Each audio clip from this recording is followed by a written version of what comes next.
written an article for the American Gourd Society magazine. I guess that's the magazine that you... That's, Yeah, These and she's going to magazines. tell us how she does all this beautiful yeah. yeah. Thank you. I'll try to make it brief so that we can get to all the goodies. So, hi everyone. I have been an artist all my life and a gourd artist for the last 7 years. And it was very interesting how I came to be a gourd artist. I sketched a lot, and then for a while was very intimidated by color. You wouldn't know it by looking at my art here, but so I just wanted to continue to sketch and then realized that, oh, come on, you need to branch out. So I started painting on canvas. I painted portraits, I painted still life, just a lot of different things. And I found that I was always jumping around, and I would always say, oh, you know what, a lot of people are doing stuff with cards. That sounds like a lot of fun. People are working with clay. I wonder how they do that. So this, this jack of all trades, master of none. Meanwhile, I was an executive assistant for pretty much a lot of my high-tech years, like about 35 years. And once I stopped being an executive assistant, I went into private and was a house manager. And I found I was doing a lot of art for the people I was working for, in Atherton. And I'm like, I really need to get back to my art and do more of it, but stop bouncing all around. And then I was searching on the web for caning material. This is going to sound really weird, but for caning material so that I can recane a chair that I had. And I noticed that this guy was selling gourds, and he was selling pine needles. And I'm thinking, what do pine needles have to do with caning? And come to find out, people use pine needles to put rims on gourds. They dye them, they put glycerin on them, they make beautiful baskets with them. And I thought, oh, I need to look into this. So the first thing I did was I called him up and I just said, oh, so what is all this gourds about? Where do I go if I wanted to get a hold of a gourd? He pointed me in the right direction, and that was it. And I was like, okay, whoa. I'm painting on a canvas, and I'm turning a one-dimensional surface, right, into three-dimensional through form, right? Painting your lights, your darks, your shadows, and all of that. But with a gourd, I can do all of that, all the painting, but then I can carve, and I can drill in it, and I can put gold leaf on it, and paint it, and it could be utilitarian as well. And I thought, oh my God, this must be the best, the best medium since I don't know what. And it just kind of evolved from there. I started thinking about all these things that I learned, and I'm a self-taught artist, as Rona described. Never went to school for art, had taken classes along the way, but found that I sketched all my life, so I was, like many of us, just good at art. And so I found that I can do all of this and more on a gourd and not bounce around anymore. Not, the new fad coming in, here, there. If my focus now is on the gourd, if I can apply it to the gourd, I'll work on it. If not, no, I'm not going to do it, not going to go there. Not going to collect any more stuff. That's how I got into gourds. You can paint acrylic on gourds. You can paint with oils on gourds, or some people who do that as well. Of course, it has to cure. It takes a longer time to dry. What I like to do is I like to use transparent acrylics because I like to blend.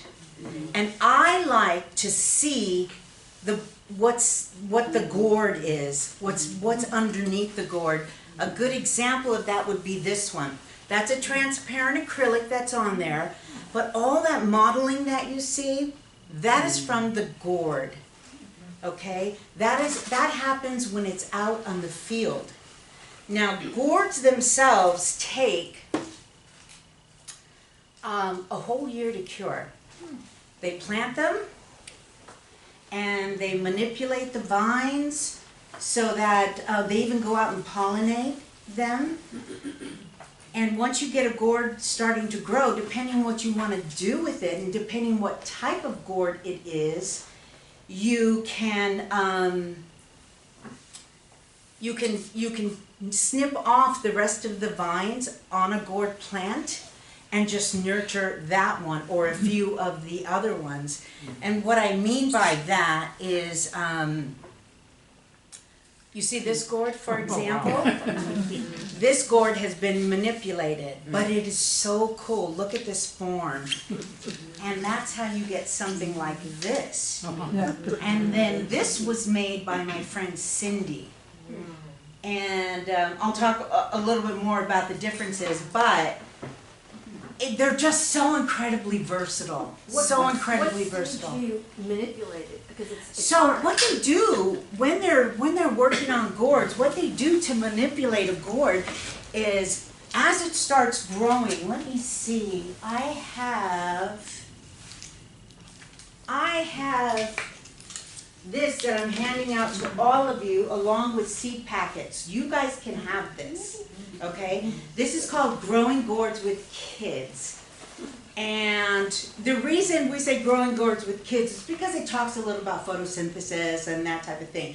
But it applies to just growing gourds in general. So you can hand this out, give everyone a copy. So what I mean about manipulating is, as it starts growing, if it's a dipper gourd, which is what this one is. This one was a dipper gourd. A dipper gourd comes straight out, right? They start turning it as it's growing, as it's green, and they'll tie it with nylons and do different things to it. One of these books actually shows a lot of that. So that's what they do to manipulate a gourd. But while a gourd is in the field, it starts out green. It's growing, it's green, and then as it ages, it starts developing this skin on it, right? Yeah. This skin then covers the gourd so that the inside of the gourd can start getting hard. And it stays out there all year long until the end of the season. Once the vines have died, then you can pick the gourd. You'll want to put it on a pallet or put it on something where you have a little bit of air circulation. And this is clean as far as I'm concerned. This is not bad, but it gets this moldy stuff all over. And some people think, oh my God, my gourd got all moldy, and they throw it away. It's like, no, this is what it's supposed to do. And the mold is what makes those little beautiful markings on a gourd. You can stop a gourd from having those markings, though, if you want to, by taking the skin off of it. You have to be very, very careful. I won't go into the details, but very, very careful while it is still green, and then it comes out even lighter than it is here. So there's a lot of things, even in the growing process, that you can do with a gourd to make something incredible, down the road. So this is a gourd that has not been cleaned, and this is a gourd that has been cleaned. This is a canteen gourd. And that's another thing with gourds. Did I not bring it in?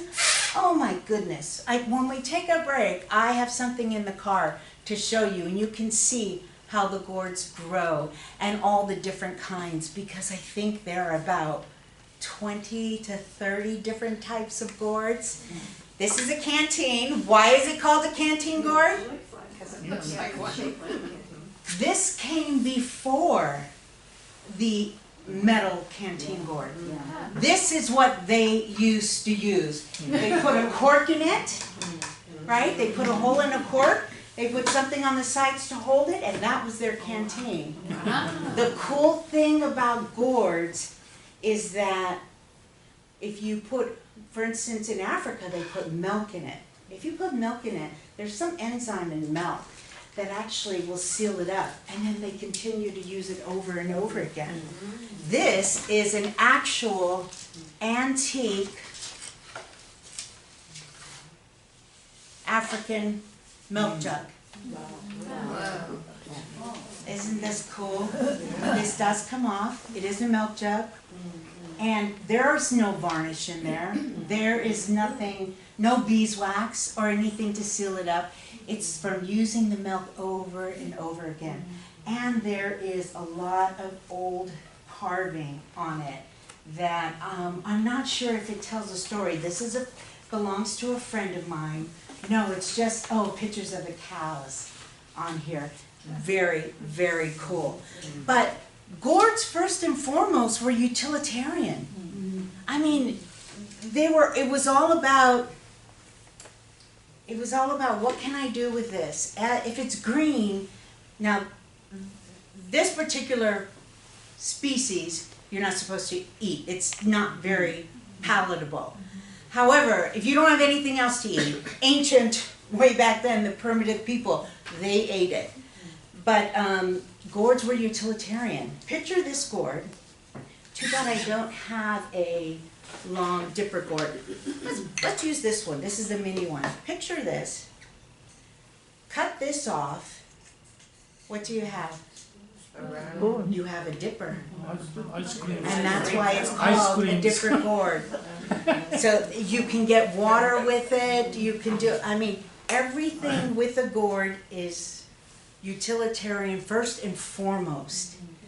And then it started developing into art. And the way it developed into art, which is really interesting, where is that little one?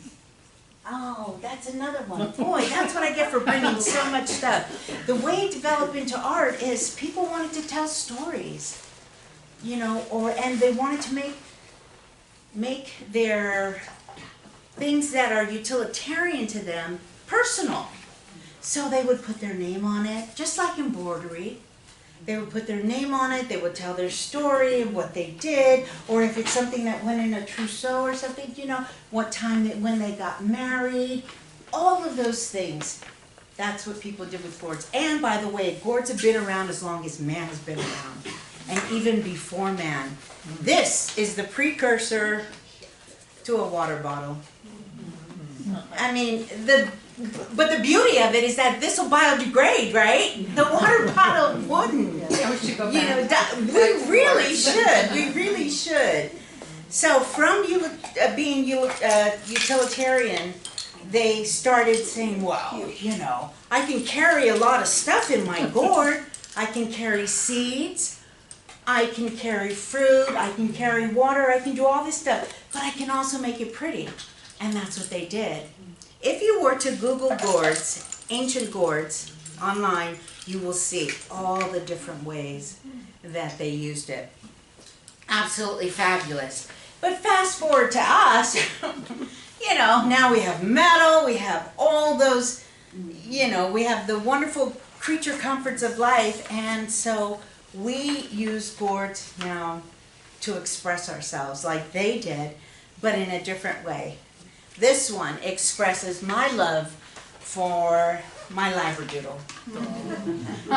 This was Bella, who passed away February 2nd, and I will get through this. Not this year, or else I wouldn't be here.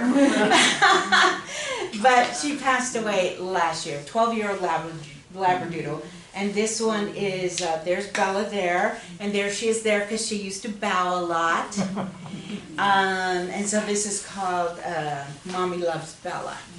And again, it's a way of expressing ourselves. Let me see. Oh, I told you all about the pine needles and the different things that you can do with gourds. Let's come over here. Lisa, I have a quick question. Yeah, please. Ask questions as you like. Do you clean your gourds or do you buy them already clean? Great question, great question. let's move down over here for a minute. So, you can purchase gourds, thank you, Rona, a number of ways. You can purchase them like this. Of course, this would be cheaper, right? Because you have to clean it yourself. How do you clean it? I'll tell you, definitely.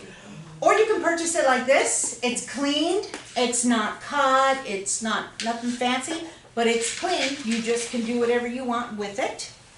This one is advertised and sold as a clean, nothing in it, clean gourd, ready to use. See, it's the same kind. This is a little bigger. Of course, this costs a little bit more. And I purchased my gourds at Wellburn Farm. Wellburn Farm is in Fallbrook, California, so it's down south. Wonderful place for growing gourds because they have a very long growing season. Gourds take a lot of water, and they also, especially in the beginning, and they also take a lot of sun. They need a lot of sun. However, in order to pollinate a gourd, you need to go out at, what is it? Sun goes down, it's dusk, right? At dusk. Because what pollinates the gourd are moths. The blooms open in the evening. Hello, you know? Yeah, they open in the evening. So what people do is they literally go out with Q-tips and they pollinate the gourds to help them out. Because let's say you just don't have enough moths, or the bees, it's too cold or whatever, and they've already gone to the hive for the evening. So, yeah, it's very interesting. But you can get them. You can grow gourds yourself here. I have grown gourds myself. I have better luck growing these smaller ones. Is that the cutest little thing? I just think they're so cute. Yeah, it doesn't that look like a little pear though? Is that what you said? Yeah, a pear gourd. So this is also a pear gourd. This is a pear gourd. There are pear gourds. There are dipper gourds. There are canteen gourds. There are kettle gourds. There are apple gourds. Look at that. And this is an apple. This is gonna be made into a birdhouse, and the seeds are still in there. I gotta get all those out. But I have to figure out what I usually do is I cut the bottom, and then I put a little clamp or a little. You see how I have that little hinge? Put a little hinge, because if you're gonna sell a birdhouse, you gotta give somebody the ability to clean it. I love birds. Absolutely love birds. Clean out the nest. So here's another pear gourd. Right? And this is a beauty. This will be really pretty. But let's see, what else do I have over there? Oh, look at this. A pumpkin gourd. There are also canteen gourds, or kettle gourds. These kettle gourds are from Africa. So let's back up a little bit. When they started manipulating the gourds to get all these different kinds, right? They started making them bigger and bigger. Because especially in Africa, they realized that, wow, I have this wonderful picture of these ladies holding these on their heads, these big, huge kettle gourds, carrying stuff to where they needed to be. And it's just fabulous what you can do with these gourds. And then they started, everything's so cyclical, right? Then they started making them smaller and smaller because they realized that, oh, well, people want to use these as ornaments, they want to use them as rattles. And to bring it all full circle, I was born in San Francisco. I grew up in Hawaii. My mom was born and raised in Hawaii. What I didn't know is that when I was dancing hula, when I was doing this, it's called an ipu, and you take a gourd around this shape but bigger, you go. And we do ancient dancing, right? I didn't know then that 40 years later, I was going to be taking those gourds and I was gonna be painting on them. I mean, my life just went, my artistic life as well, went full circle. And I think that's why I feel so close to these. And even before then, when I was growing up, if you take a gourd like this, let's say it was bigger, and it has 2 holes over here on the side, and you hold it, and it has little notches here, it's called a guillo. And I'm Puerto Rican German, and so my Puerto Rican side, they would have these little tines, you know,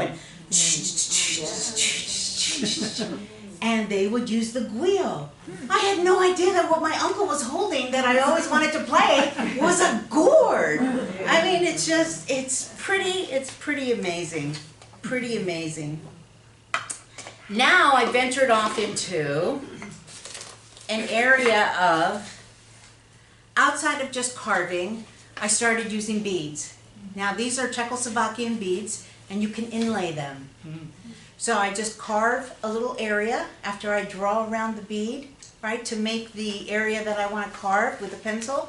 Carve it, inlay it. You can inlay beads, you can inlay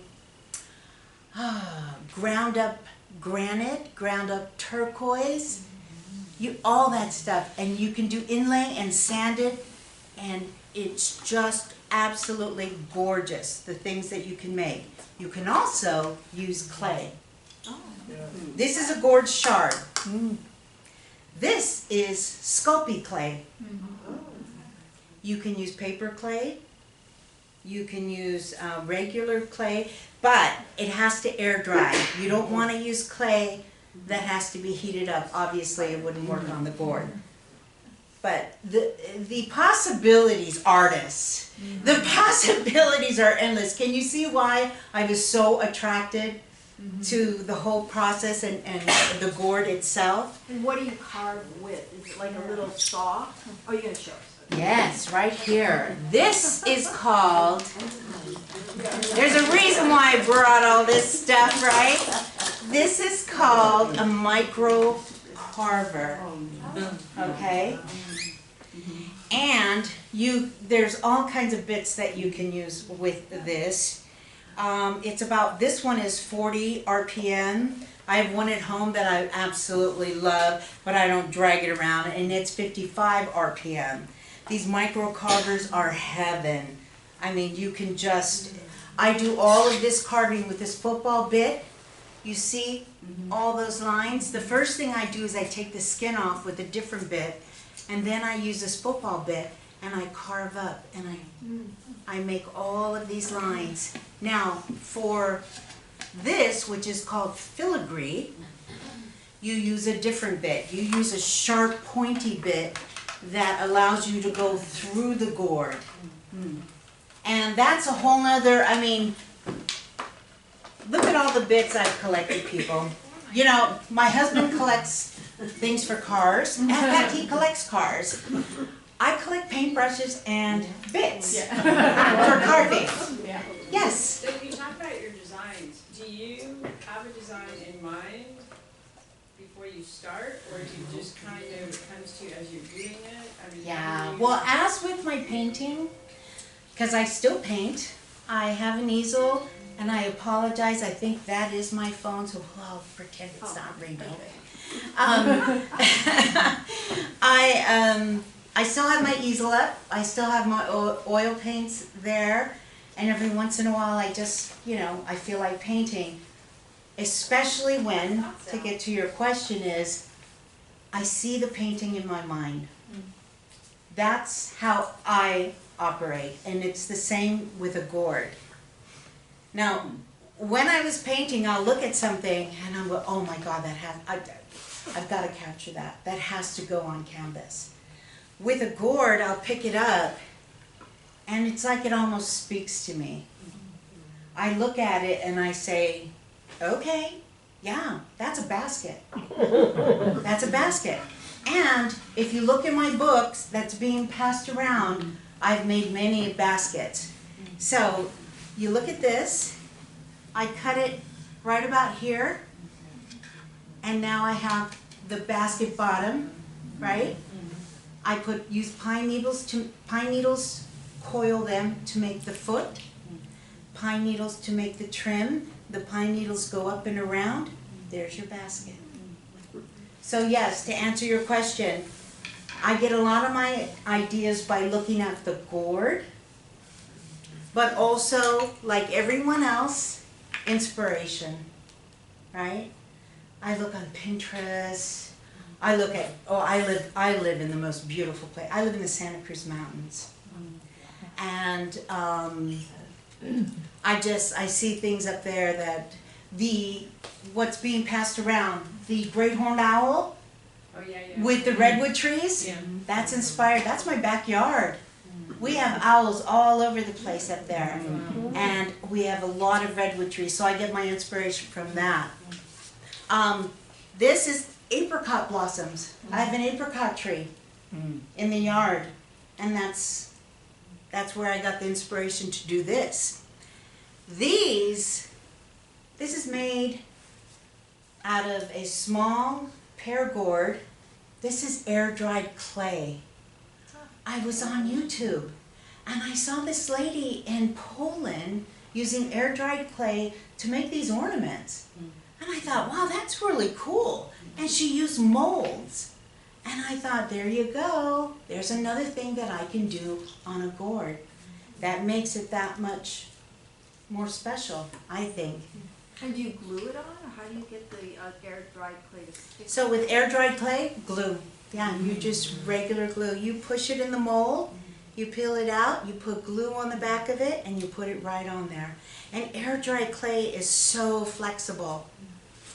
I mean, it's amazing. It goes on and on and on. Look at this. I have this leftover leather pieces. And so I made a rim out of it. That's black leather on the inside through the holes.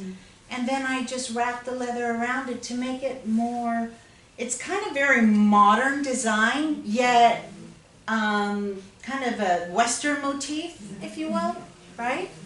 I wanted to ask you about that gourd. Is that the gold leaf right there in front of you? No, the one with the loop next to you. The gourd, that one. This one? Yeah, is that gold leaf on there? Yes, it is. This is my baby. In 2016, I made this one and I made 3 others. This was my first year in gourds. I went there and I gave them my gourds. I said, I want to enter your competition. And I belonged to the club. I joined Calabash in February of 2016. And then October, I entered my gourds in the competition. This one won Best of Show. Wow. Was I crying or what? I lost it. I'm like, you gotta be kidding me. I mean, what? What, me, really? They loved her, and so this I'll never part with, but yeah, she was my first Best of Show. I've won 4 Best of Shows since then, so I can't compete anymore. I'm now considered masters, and it's masters in just demo. I can demo, I can put my gourds out there and all, but I don't compete. Which is fine, that's fine with me, less pressure. Is that actual, it's not imitation gold leaf? I'm sorry. It's real gold leaf. This is gold foil. This is variegated gold leaf. It is imitation. It is imitation. It is imitation. The It's not real. expensive, yeah. Yeah, that's too expensive. And especially the weight. Yeah, no. But, let's see, what else? What else? On that one. Which one? This one? Yeah. This is variegated gold leaf as well. Yeah. This is my original design. This is a commission gourd. This is going to be mailed to her tomorrow. Oh. This is a lady in Missouri who sent me an email and said, my name is Mina, and in Japanese there is an anthurium that is Osaka. Osaka is the breed, and this particular breed, and it means her name. there's a connection there. But she didn't want it to look Christmassy. So that's why we went with this particular one. Because anthuriums, there's a lot of them that are red, right? And I think anthurium in Japanese is her name. Something like that. There's a connection. So I went online and Googled. I sent her a bunch of mock-ups and stuff. And I said, well, what do you think about this? This doesn't look Christmassy, does it? Not at all, no. So this is going to be mailed to her. And she does not want to see it. She wants to be surprised. I was very... That's the question I had about the permission work. So she tells you what she wants. You didn't show her anything. I did. I use my iPad. I go and Procreate. I do my drawing. So she said, I like your filigree. If this is called my florals and filigree pattern series. So I made this up. I actually taught a class in this. And you can use all kinds of different flowers, of course. But she went on my website. She said she liked it. But she said, I want anthuriums. Will you do anthuriums? Of course I'll do anthuriums. No problem. And then we talked about it. I sent her 3 different mock-ups. So you drew it? I drew it. I drew it all out on Procreate. And then I added the different colors. And I told her, I think this, and this. This is the one I think you should get, but it's entirely up to you. She picked the one that I suggested. And my second question, what happens when you make a mistake? When I make a mistake? Yeah, especially She doesn't make mistakes. clean over it, but when you're carving and you... When you're carving, you carve very carefully. Yeah. So when I'm carving, I really do, I take my time while I'm carving. I make lots of mistakes. But to me, mistakes are opportunities to make something else. And if it's really bad, I'll move on to the next one. I'll get another gourd and I'll start all over. It's very easy to do. It's my sketch. I mean, I can just, sketch it out on there. But I have to admit that I can usually make it happen. If I make a mistake, I can cover it. Let's say I was burning over here and I messed it up. So, oh well, I'm going to carve that off. This leaf is now going to be a little bit smaller, and, When I burn, and here is the burner, I'm going to be burning for you a little bit. Just a little bit here. Oh boy. Somebody has to time me because I can go on and on and on. I'm very passionate. But here's a burner. Here's a burner. To me, burning, when I burn on a gourd, it is my art. It is line work. It's like a coloring book. But, like everything else with gourds, form through function, there's a reason why you had to burn on the gourds. Because they didn't use transparent acrylics when they first started, or in Peru, when they were burning designs. They didn't have the paint, they just burned the designs on. When they did use ink, or they had paint to put onto the gourd, they didn't want it to bleed onto the next side.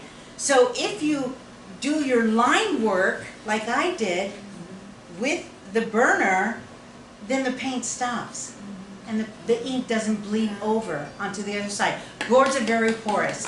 They take to ink. You put ink on a gourd, you can't wipe it off. You put a transparent acrylic on a gourd, you can take it off. They are forgiving. You were talking about mistakes and stuff. All of transparent acrylics have to be heat set. They won't air dry. Ink will air dry, acrylic will. We know what oils do. Transparent acrylic has to be heat set. So I can paint all I want and wipe it off. Now, when you say transparent acrylic, do you mean like the hues that are transparent, like Quinacridone. thank you, or phthalo blue? Right. Is that what you mean No, by because those have a binder. Okay. So when because I think you're talking about acrylics, right? Or oil paints. Yeah. They all have a binder in it. Transparent acrylics do not have a binder in it. know what you're talking about. Yeah, I've never seen this. So I'm going to show you. Transparent acrylics have a medium in it, but they're very viscous, they're liquid. And a little bit goes a long way. So it's like ink, but It's acrylic. like ink, but it's acrylic. There you go. The beauty of it, though, is when you put it on a gourd, you can put it dark, you can put it light, you can layer it and all, but you can see the underside of the gourd if that's your choice. Now, I paint on a lot of gourds that I use acrylics. And acrylics are, well, majority of them, except for the ones that are transparent, are opaque, right? And so you can do a lot of things with transparent also, with acrylics also, I can just wipe them right off until they actually dry, right? Or you varnish it, you have to varnish it, so. Any questions on The all one of right this here? behind them, how did you do that? Oh, Picture. I'm so glad you asked. So, you know how I talk about I play a lot. Again, way back when, jack of all trades, master of none. It's like, Lisa, focus, focus. With gourds, I don't have to focus. I can do and use anything I want on them. This is handmade paper that I made, and I made it out of 8 cartons. Oh, wow. I made the paper out of 8 cartons. So it's layered on the inside with paper, and then varnished, and it's layered on the outside. And then I used metallic paint on it, and then I used the raised, it comes in a little tube, and it's just basically raised paint. Puffy paint. Yeah, but it's not quite that puffy one. It's kind of a little more, it's got, you'll see, it's also in a metallic-y way. And that's how I did that. I thought, well, let's try something else, right? Do you work on several at a time, or are you working on one piece at a time? That's a very good question. I do work on several at a time.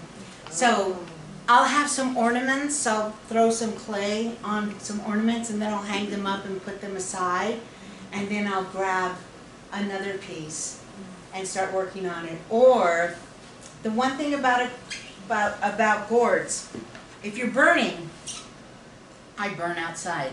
So you have to have a nice day, a decent day at least. When you're carving, you have to wear a mask. No questions about it. And also Never safety carve, glasses? yes. Safety glasses and a mask. Never ever carve a gourd without a mask on or safety glasses. The dust from the gourd material doesn't just go up and just drop. It stays in the air. So even my clothes, so I plan my projects out. If I'm gonna carve, I bring down a bunch of gourds. Okay, that one needs this, that one needs this, that one needs that. I'm downstairs and I'm carving. And it's an all-day thing. And those clothes are off and I'm in the shower. And when I'm upstairs in my studio and I'm painting, then that's it. I'm just up there and I'm painting. Unlike, a canvas, you're painting and then you leave the studio, right? You come back. What kind of glue do you glue those egg carton? You can use decoupage. You can use regular glue and water it down, right? Like white glue? White glue, exactly. The thing with gourds, what you want to do is anything that dries clear. You don't want the glue to show. You definitely don't want the glue to show. Let's see. What else is on here that I can... I'm looking at some of If I may these. ask you, Yes? if you sell little gourds to big ones, what's your price range? My price range on my gourds? Yeah, but Okay. custom done. So this gourd right here, which took me 5 months to make, sold for $2,300, Oh, wow. right? I forget. I think this one is $210. This is $210. I think this was $195. They vary. That one never sell. This one I purchased from Bonnie Gibson. I paid $200 for this. But Bonnie Gibson is a master gourd. She's a master carver, is what she is. So my gourds range from 50, 40, 50 on up. It just depends, like everything, on how long it takes, you know, time and materials, all of that good stuff. Pine needles, you saw this. This is called an in and out. This is a class that I took. And I just thought, you know, I wanted to learn about the pine needles, and it's just a fabulous, fabulous little gourd. It's fun. And you, this one I stick a big candle, sits in that one, but it doesn't get lit. Never light candles around gourds. Gourds are porous. Gourds will burn. Yeah. Any more? Oh, another series that I have, if you look on my website. This is Mother Nature. This is the first one I made. And so we keep this one for our tree. Even though, you know, all my mistakes are on this one. But she's near and dear to my heart, so. And it's, as you can see, spring, summer, fall, and winter. Mother Nature. These are Christmas tree toppers. So this is a people, it's called a people gourd because a lot of people use them, but it's pretty much just a long banana gourd. And yeah, this goes right on top of the tree. I've made a number of these. I've made African, Christian, Hawaiian, and Japanese, and oh, you'll see in my book I have an Egyptian one. I made Nefertiti.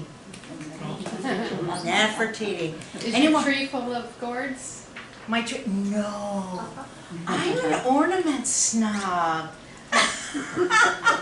I like the blown Polish, you know, the glass ones. Oh. And so I put the gourds, I put them out, but on the tree it's just the Polish glass ones.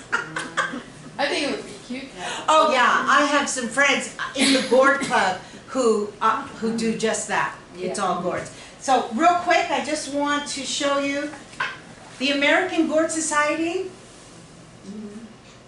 puts out magazines. I used to write for them, but they put out magazines every quarter.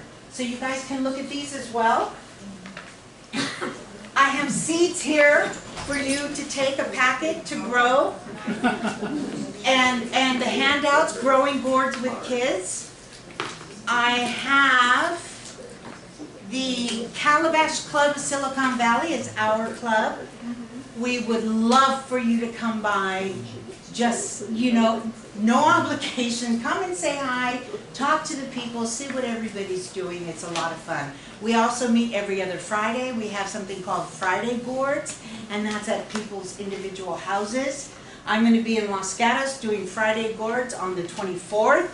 If anybody wants to reach out, you know, and wants to come, we would love to have you. This is if you want to join the American Gourd Society. It's a lot of fun, and the information in those and the ideas in those magazines are amazing. And here's for the California Gourd Society. Please take one. I also write, I don't know why I get sucked into these things, but I am the editor of the Golden Gourd. The Golden Gourd is the newsletter for the state of California. And so I have a copy here, and this I put out every quarter. This one is especially good because it has, I started something called the Ornament Parade, the Gourdament Parade. And so now, in the summer magazine, in the summer issue, I ask everyone to start thinking about the gourds for the parade, and they send me all their pictures for the year of the gourds that they have developed, they have made, and then everybody gets to see them. And so if you look through here, you'll see all the different ornaments, and it's just another way for us all to connect and share. and I get to use my Procreate skills and create stuff. So it's a lot of fun. It's a lot of fun. So please feel free to, yes. What's the canned air technique? Oh, I'm going to show you guys that. How much time do we have? Half an hour. Half an hour? Okay. Why don't, if you don't mind, if you don't have any more questions, I'm going to move some of this out of the way, and I'm going to give you a quick demo. Yay. Okay? Yeah. And the canned air technique is part of the demo. So Good Eileen, you can announce the contest winners while she's getting that set up. Yeah. Oh, also, real quick, I have a newsletter that I put out. It's called Gourding Adventures. Okay? I talk about what I'm making in my studio, what commissions I've done. I also talk about what's going on the mountain. And people, I have about 100 subscribers right now, but people love finding out what's going on out, what's happening up on the mountain, especially this past, all the rains. Oh my God, we had rivers and What waterfalls. town do you live in specifically? Los Gatos. Oh, you live in Los Gatos. I live in Los Gatos, yeah. So we have But in a the 20 hills. acre, yeah, we have Yeah. 20 acre property. It's up about at 1,400 by the summit. And yeah, we have everything. We have skunk, we have a mountain lion that decided to kill a coyote with her cub and walk through our yard. I have it on videotape on my phone. She went through our yard and took it down below and had breakfast. Oh my God. It's a little bit of heaven up there. So if you'd like to sign up, no obligation. However, there are little numbers by here. And if you sign up, we're going to have one of you draw a number that I'm going to have on the side here. And I have a board to give away.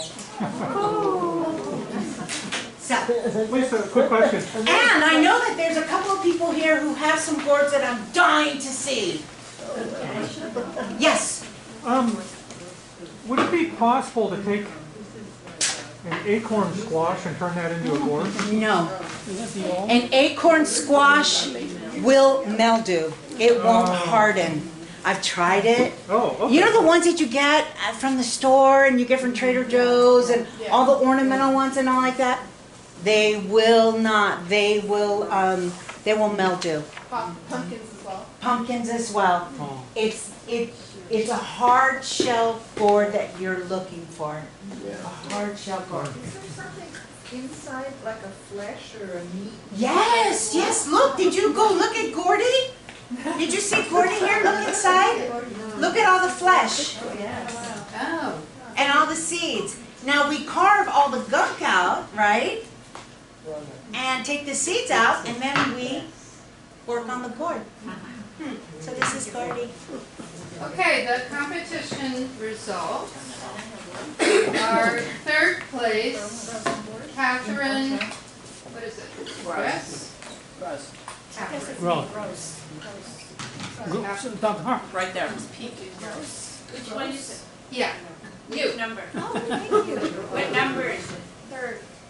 Number 6, all right? No, what No, number? number Oh, there. 6. number 6, okay. Oh, yeah, that's a nice Second is Donna Kiefer. No, there's a tie. I thought there's Yeah, it's actually first. Oh, there's a tie? Oh, 2 first place. There's a tie for Okay. the first place. Tie for first place. Well, that's all right. Yeah, even better. Right on. And also first place, Julia Hayden, second. So which number are they? Flipping out. Flipping out. For the stained glass, flipping out. Oh, they flipping out. Yeah. And then That was, that's it. yeah. The 2 first, 1 third. So we have a tie for the first place and then the third place. Huh? This one? Number the flipping out. 6 and a 5. Flipping out and the crayons and then number. Okay. Oh, I see. Yeah, dripping pie with crayon. Oh, okay. Okay. And then then it's number 6, right? Yeah, Okay, yeah, then it's I number got it. 6. Okay. A lot of detail there. 1, 2, 3. So, this is like the biggest competition we've had in years, so thank you all. Yay. Really good. I have Congratulations to everybody. I have another handout for you all. I know that some of you have gourds. Some of you have gourds. Some of you have already worked on gourds. Hopefully my handout here, this is a tutorial. Hopefully this will inspire you. Now, if I don't have enough, if there isn't enough here, the person or persons who did not get one, email me. I will get you a copy. I think there are 15 here. So, and if you're not interested, then you know it's entirely up to you. If you want one. Okay, we have a lady who wants to show us. Yes, I want to see. Well, I used to paint gourds, and we used to be in the Hal Brady room. I'm an old member, about 30 years, and I used to sell them $20 to $75. See, now this still has the seed in it, and this is acrylic. I make sure they're in spice. There a lot of people, I see a lot of this, especially at Christmas time. That's right. Gourds lend themselves so well to this kind of painting. It's wonderful. This is just two. That is just awesome. That is wonderful. Thank you so much for bringing those. They're adorable. I want to take a picture of them. And there's someone else has a gourd. Oh, she has a thunder gourd, everyone! Okay. I didn't make this, my friend did. Okay, this is called a thunder gourd.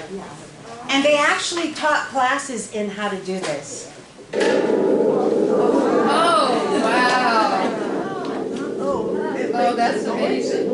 It's hard to touch it without making noise. Yeah, this is awesome. Again, I don't know what you can't do with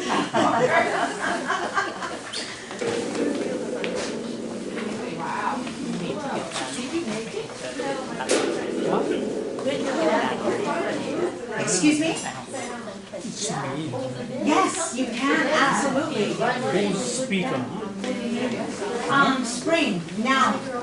Yeah, actually, well, we don't have frost that much here anymore, but put them in the springtime. A lot of fertilizer. Gourds love fertilizer.